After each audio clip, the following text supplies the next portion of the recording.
ya bụrụ na ụlọ akwụkwọ abụghị maka ụmụ ogbenye. N'ebe ejije Igbo Amaka na-eme.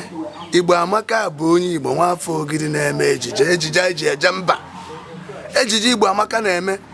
ị na-enene onyonyo ya ọ na-adị egwu. Ịma na nke kacha ewute m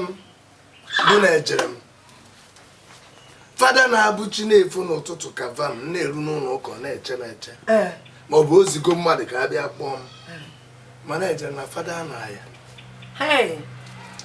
Igbo Amaka mmụọ ka ọ bụ mmụọ dị n'ime mmadụ dị ha na-ese ejije ebe ọ na-ama mma ị na-esi ejije ya ọ bụ ka onyonyo ya dị ka ọ bụzi akụkọ akọ n'ime ya ihe niile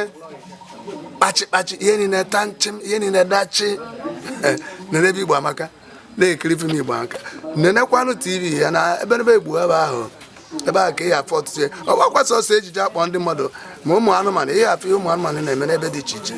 Igbo Amaka bụ ebe anọ ka Igbo Amaka bụ afọ Nze Leo Ewuzie nwafọ Ọkịja ekene na mmụọ